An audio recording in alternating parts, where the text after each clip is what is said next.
Assalamualaikum warahmatullahi wabarakatuh. Alhamdulillah, tentunya cerita surah Maryam.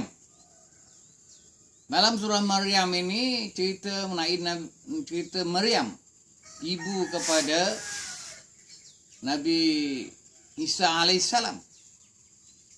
Nabi Maryam mengandung, tidak ada bapa. Dengan kuasa Allah perintahkan kepada malaikat untuk menunjukkan roh Nabi Isa alaihissalam tu di tengkoknya menyebabkan dia mengandung. Itu ceritanya, sains tabiinya. Jadi ada manusia mengandung tanpa bapa, tapi di atas kuasanya Allah Subhanahu Wa Taala. Sekarang ini pun banyak manusia yang mengandung tanpa bapa, tapi itu anak haram. Kan dia cerita ini. Ini memang betul atas kuasa Allah. Biasanya orang nak mengandung ni mesti ada hubungan kelamin antara suami isteri, yang ada hubungan yang menyebabkan mengandung. Tapi Nabi Isa ni, Nabi Siti Maryam mengandung tanpa bapa. Dan dia lahir anaknya Isa alaihissalam. Nabi Isa ini diutus menjadi nabi. Selepas daripada zaman kejatuhannya kerajaan Nabi Sulaiman alaihissalam. Lahirnya pada masa itu, sezaman itu adalah Nabi Zakaria, Nabi Yahya, dan Nabi Yunus alaihissalam dalam masa yang sama. Dalam surah Maryam ini juga cerita mengenai Nabi Zakaria. Nabi Zakaria mengadu kepada Allah untuk mendapatkan seorang anak kerana istrinya mandul dan dia pun sudah tua. Dengan izin Allah juga, kuasa Tuhan, ini bab tauhid ni, Allah berkuasa boleh mengandungkan orang yang mandul.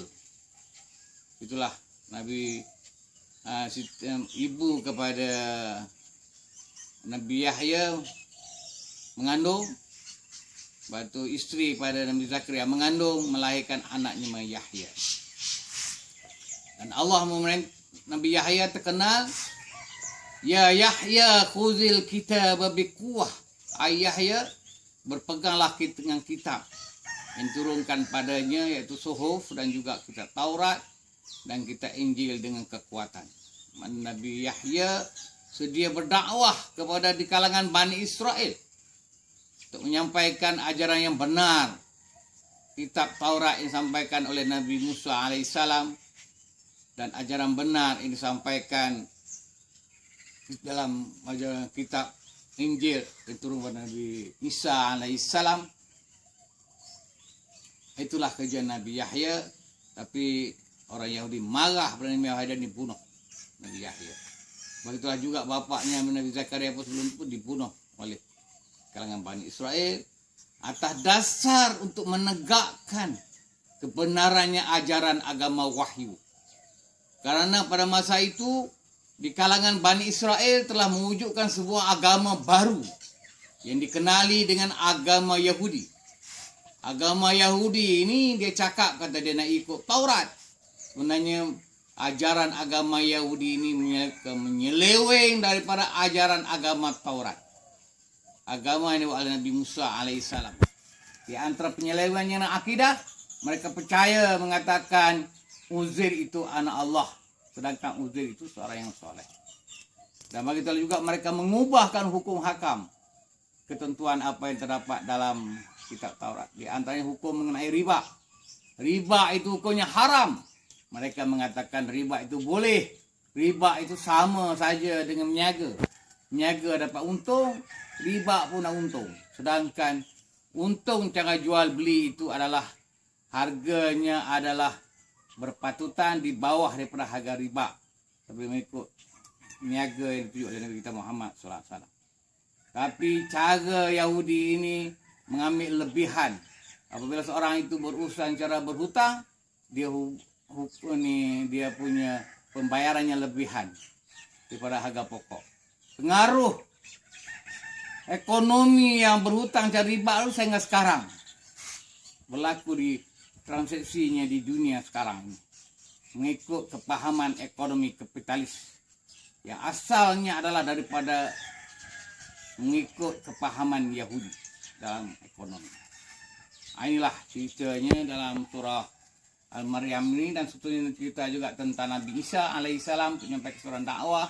Akhirnya orang Yahudi juga ingin membunuh Nabi Isa alaihissalam, tapi Allah Ta'ala selamatkan di ke langit, dan orang Yahudi membunuh seorang yang seakan Nabi Isa alaihissalam. Itulah yang dibuat agama baru, agama Kristen yang adanya salib. Inilah penipuan orang Yahudi.